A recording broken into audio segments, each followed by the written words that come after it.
Hello, everybody. So my name is Xinru. I'm a fourth-year PhD student in this group. So I do mainly silicon nitride fabrication and also urban doped silicon nitride devices. But today we're gonna focus about I'm gonna give you an overview of silicon nitride fabrication process, not only in our group but also in other groups, like general approach to fabricate these nitride objects. So some introduction slides. So we know that the invention of optical fibers has revolutionized our world, and with the propagation loss as low as 0.2 dB per kilometer, it makes the global fiber transmission communication possible. However, there's a growing demand for higher bandwidth and faster data transfer speed, so that we have more need for more efficient and power-effective, cost-effective communication system.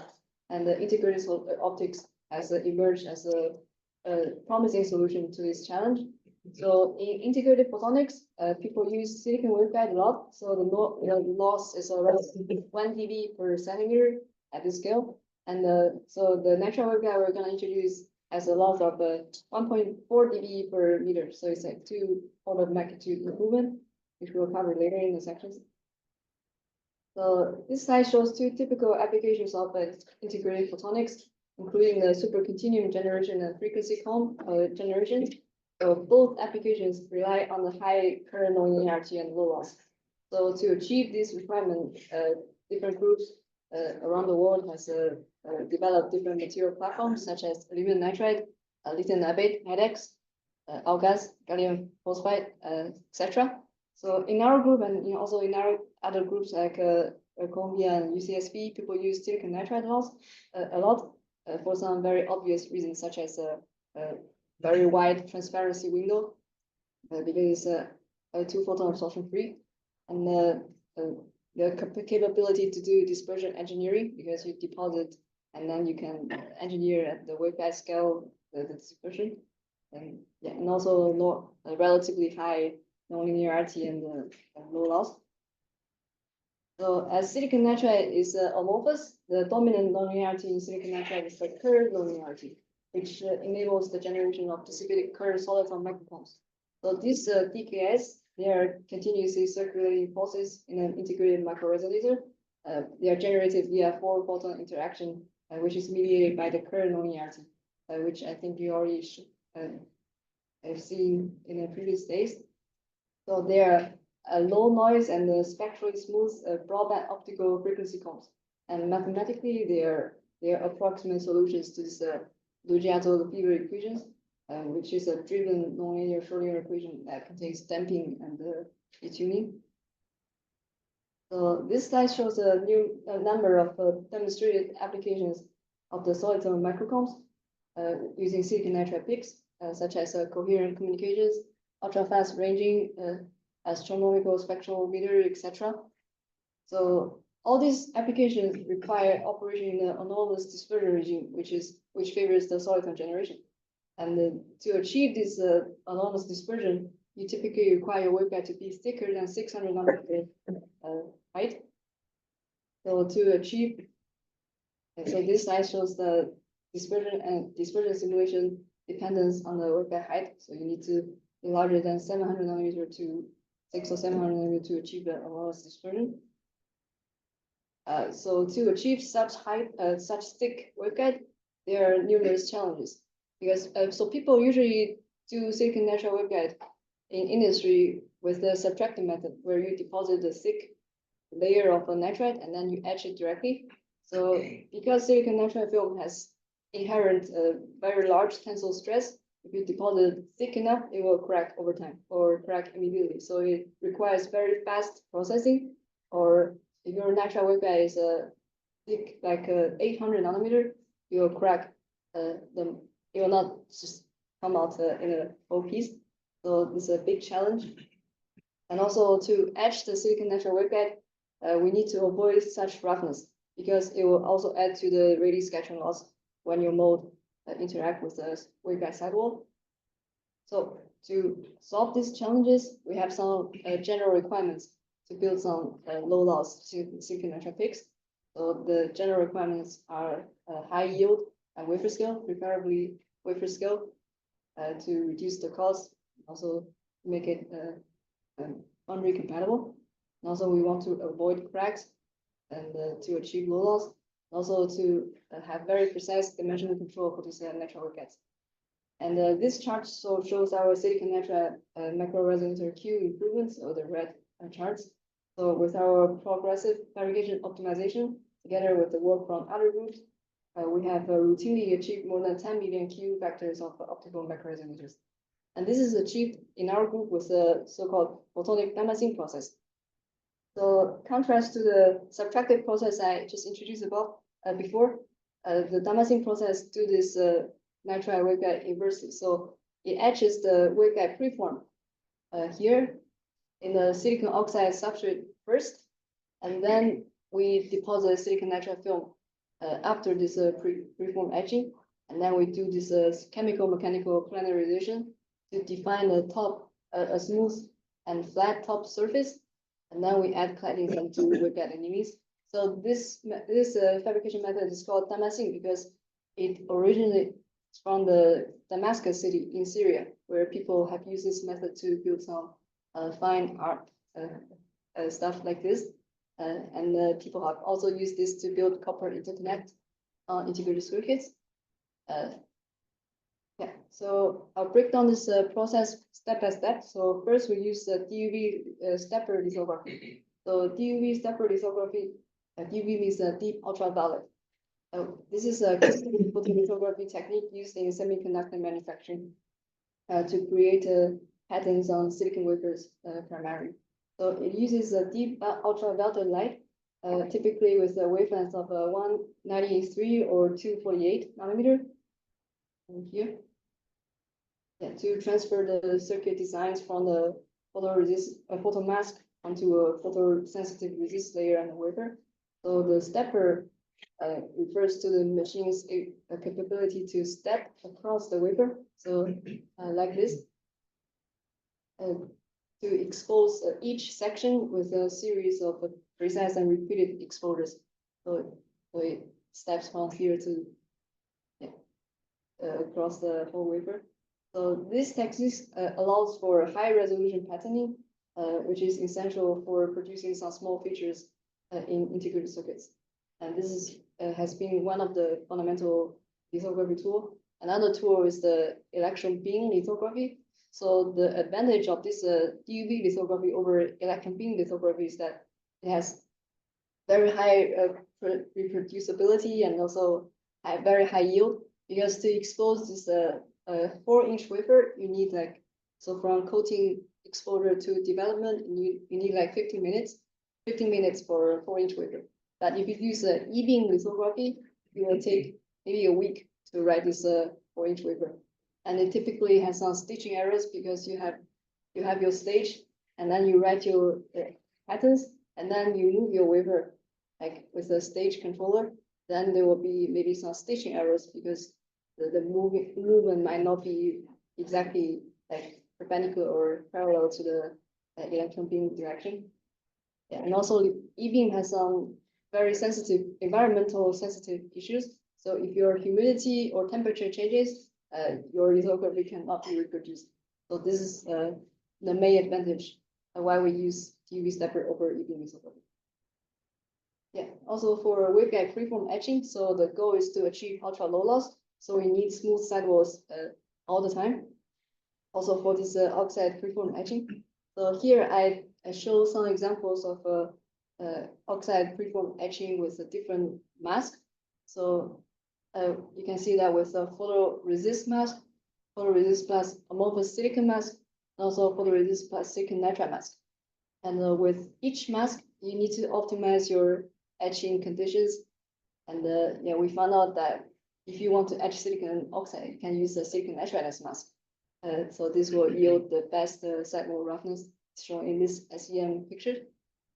Yeah, and this is the typical SEM picture of the etched waveguide freeform. So you see it's like inversed to what you have normally as a waveguide. And then this is a cross section. So we have an angle of 92-degree proximity. Yeah, and then one specific feature of damascene waveguide is that after oxide freeform etching, we use a very high temperature, so 1250-degree 1 hour annealing to melt the edged roughness, so that we can have even better sidewall with a reduced roughness. So because we anneal at a temperature that's slightly above the melting temperature of silicon oxide, so the roughness will basically melt, and then we can have the reduced roughness.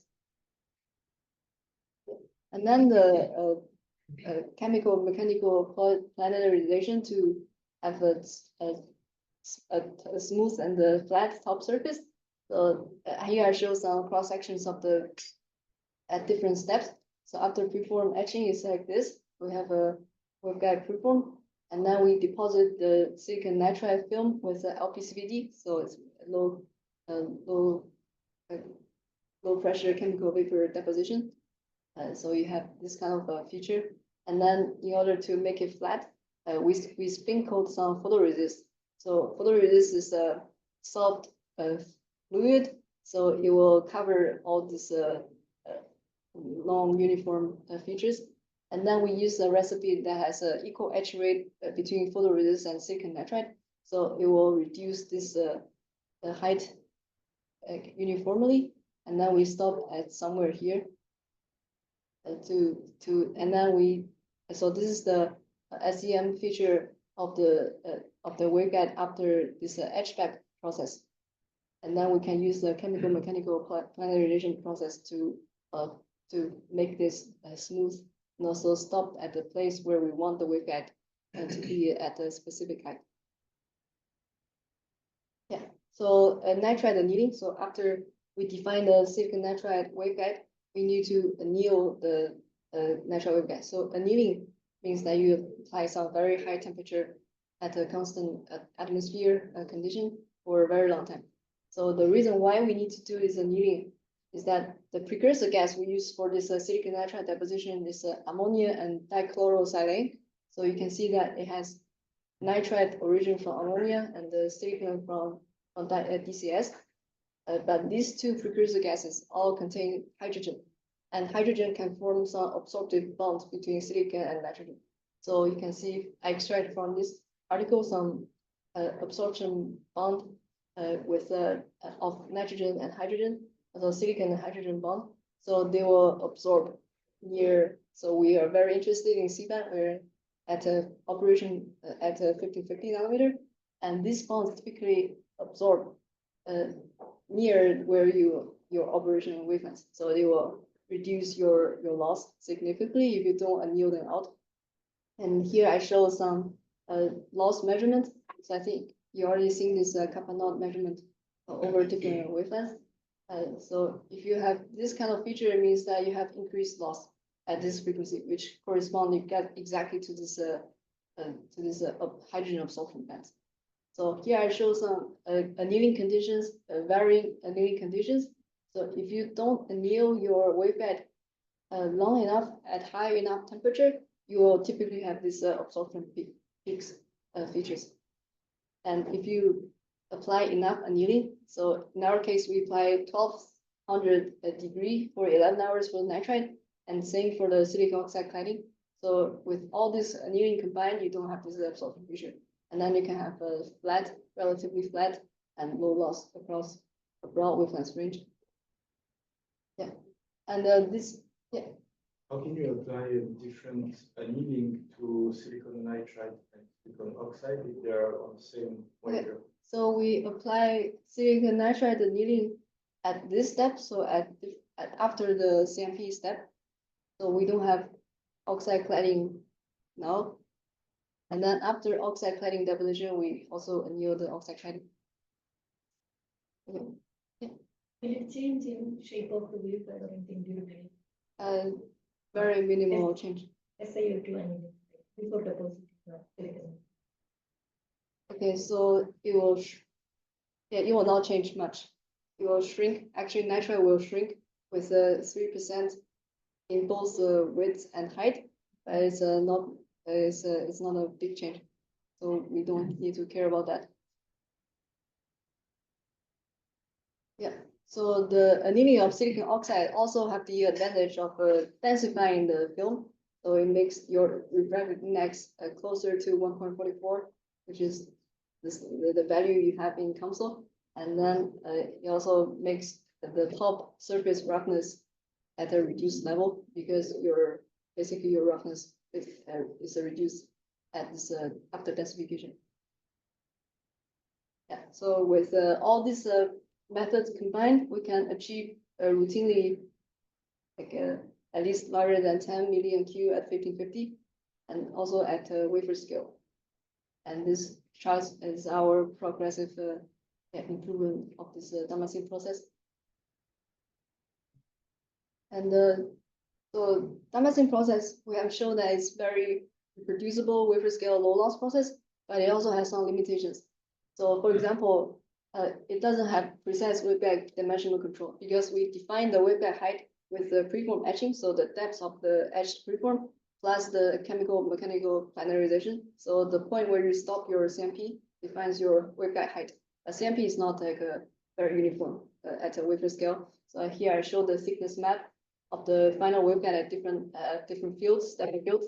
So it can have a larger than 40 nanometer height difference across a 4-inch wafer. Yeah. And then this will severely impact your dispersion because here I show some simulation of D2 and D3 values. So high order dispersion values depends on the waveguide height and the waveguide width. So if you have 40 nanometer waveguide height difference, yeah, you can read the values on this graph. So you can modify your D2 simulated D2 a lot. And then here I show the measured D2 and D3 values of 9 devices across a wafer. So you can see that the variation at 150 kilohertz for D2 and also 104 hertz for D3.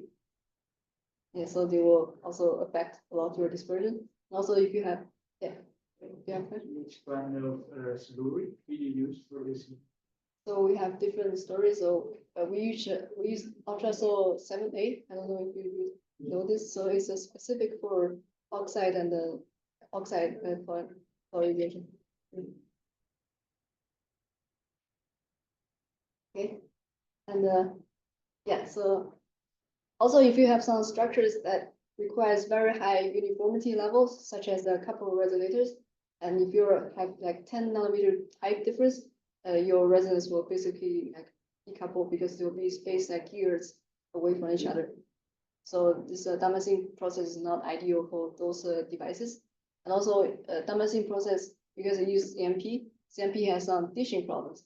Ditching problems means that if you have a very wide structure, such as, so some people use horn taper to couple light from RSOA to the photonic chip. They use horn taper with a very wide width, and this wide width will not survive after CMP because you'll typically have this kind of ditching effect. And yeah, but if you have some narrow width waveguide like 2 or 3 micron, you will be fine. Yeah. Okay. So to solve all the limitations I shown above, we decided to work on the subtractive process, which is actually more commonly used in industry. So I show the schematic comparison between the damascene and subtractive process. So damascene process, we etch the waveguide in the opposite direction, then we grow the subtractive nitride, and this is the SEM image comparison. Yeah, and here I show the comparison of the measured waveguide dispersion using damascene process and the subtractive process. So you can see that with the subtractive process, the dispersion is more controlled. The variation is like much less than in damascene process. And this is the thickness map comparison. So we deposit the nitride with LPCVD at 1 run. So the LPCVD deposition itself is very uniform because adjusted many decades for optimization. Yeah, so with this LPCVD deposition method, we can easily achieve a very uniform waveguide thickness. Yeah, so this is the subtractive process flow I developed in this group. So I etched some filler patterns first. So these filler patterns helps to break your film continuity because I mentioned before, if you deposit some thick film like 700 nanometer, it will come out all cracked. So you will not survive for days or weeks. But if you etch this filler patterns, which is deep and connected like this, so you'll basically disclose areas, each areas with a manageable stress, so your film can sustain a very long period of time without cracking. Yeah, so you don't have to process them in a very fast way. And also, you can store the film, so you can deposit a lot of films at one run, also to store them, and you can further reduce the cost for this fabrication method. So the LPCVD nitride we have has a roughness of 0.3 nanometer. So this is very good. Yeah. And then we deposit this nitride layer in one run, and then we do lithography to define the waveguide patterns, and then we do waveguide etching. So this waveguide etching is with silicon oxide hard mask, which is this porous structure on the top. So this hard mask has the same material, it's the same material as the silicon oxide cladding. So we don't have to get rid of this porous structure with HF etching or other stuff. We just deposit another silicon oxide with LPCVD as well. So the holes in this top layer will be filled, so you don't see this roughness. And also we preserve this 0.3 nanometer roughness after deposition. Yeah, and then we deposit the silicon oxide cladding, which is the same material as the etching hard mask. And then we also apply the same annealing, which I showed before. Yeah, and then this is the cross section of our silicon nitride waveguide. So it has an angle, sidewall angle of 87 degrees. Yeah, and this slide shows the long storage capability by the etching of the deep filler patterns, interconnected filler patterns. So I deposited some 800 nanometer silicon nitride film on 3 wafers. So one wafer with the silicon oxide bottom cladding and etched filler patterns like this. And so we can see that the cracks will originate from the waveguide edge, wafer edge, which is typically the case because the crack actually originates from the thermal expansion coefficient difference between your silicon nitride film and your silicon oxide or silicon substrate. So during the cooling process, so it typically appear in the cooling process after your deposition. So they will shrink down. They will cool at different rate. So this large stress difference will basically crack your film. So you always originate from the wafer edge. So we can see that with these filler patterns, the cracks originating from the edge will be stopped. So it will not propagate throughout the wafer. So they are very effective in terms of crack prevention. So for another film without such filler patterns, we can see cracks from the edge.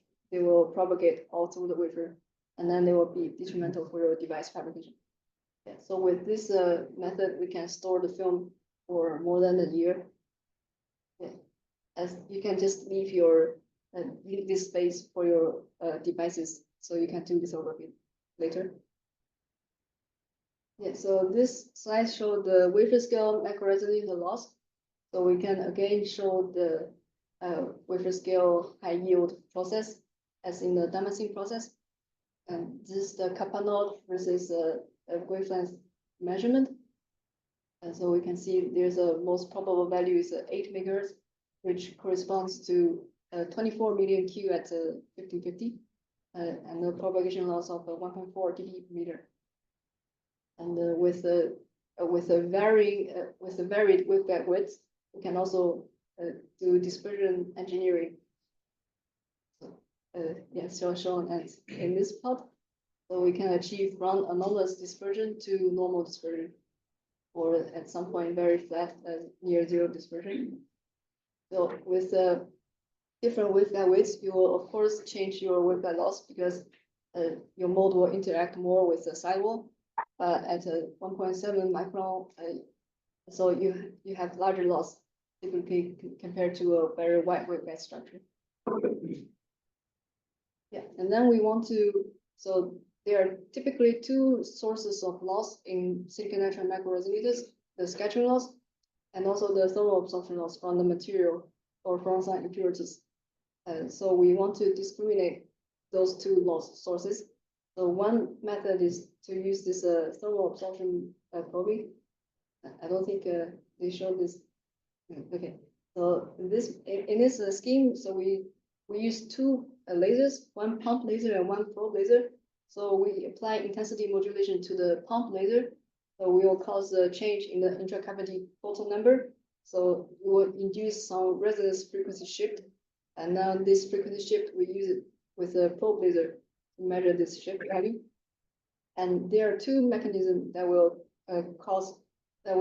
respond to this intensity modulation. This is which is the Kerr and the thermal nonlinearities. And since these two effects, they respond at different frequency scales. So thermal effect will respond at the low frequency modulation frequency, and Kerr effect at a high modulation frequency. So we can discriminate these two effects by this simple fitting. So a complete algorithm can be found in this paper. This is a typical measurement plot we have. So thermal is indicated by the red dash line, and then curved by this blue dash line. So you can, by applying this fitting, you can discriminate these two effects. And then we typically use the gamma value, which is the ratio between thermal and Kerr effect at zero modulation frequency. So typically is you can see it as the ratio of this value.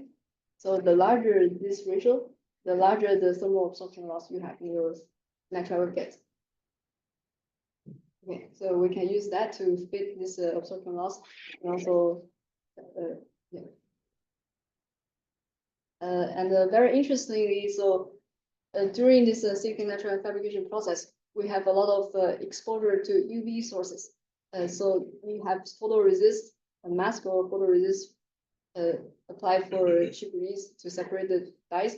So in order to get rid of this photoresist, you need to do some oxygen plasma etching. So this oxygen plasma has some UV sources, and if your UV source has a larger energy below your silicon nitride band gap, then your silicon and nitrogen will break and then form some absorbed bonds, and this will increase your silicon loss in the nitride waveguide. And here, but this loss can be remedied by a rapid thermal treatment. So you can, if your chip has some UV exposure, you can put your chip on the hot plate at 500 degrees for 1 hour. Then this UV induced loss will be remedied. So here I show the loss difference between and after this rapid thermal treatment. So by applying 500 degree 1 hour treatment, you can reduce your loss level by 2 to 3 megahertz level. And then we can measure the thermal absorption loss difference before and after this RTA treatment. Which is shown here. So yellow curve is before and red curve is after this RTA. And then in order to confirm that this RTA is remedying the UV induced loss, so I throw these chips back in the UV machines again, and then I can see the increase in thermal absorption loss, which has the same level of magnitude to the remedied loss after RTA. So if your nitride chips has some UV sources, I think it's very common in the silicon nitride fabrication process. You can put your chips on the hot plate, bake it for 1 hour. I tried 310 degree 1 hour baking. It's the same as 500 degree 1 hour. So you can just put your chips on the hot plate, leave it there for like 1 or 2 hours, and then you can observe maybe there will be some loss reduction in the chips. Yeah, so if you read more, want to read more, I recommend to you guys to read this paper. It is recently published on Optica on this nitride process. Okay. Okay, so that's all. Thanks for your attention.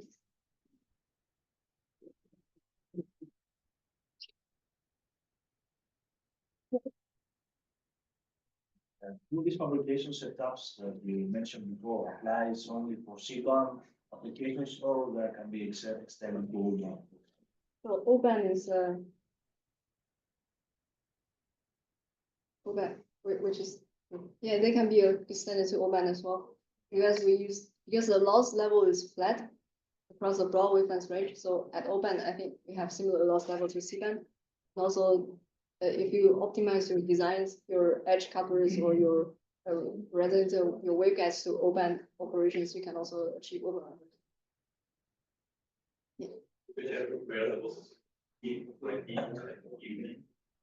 Sorry, what?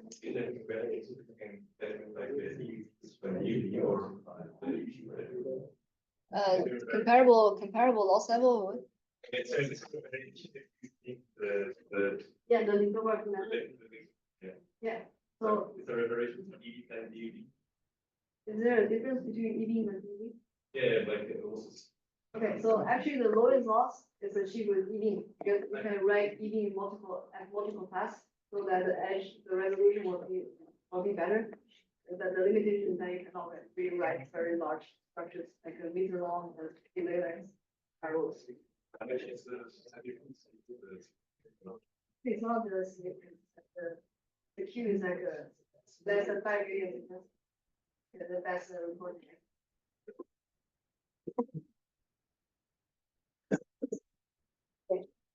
So if you have further questions, you have my email EPFL address, so you can send me email anytime to discuss. Okay, thank you very much.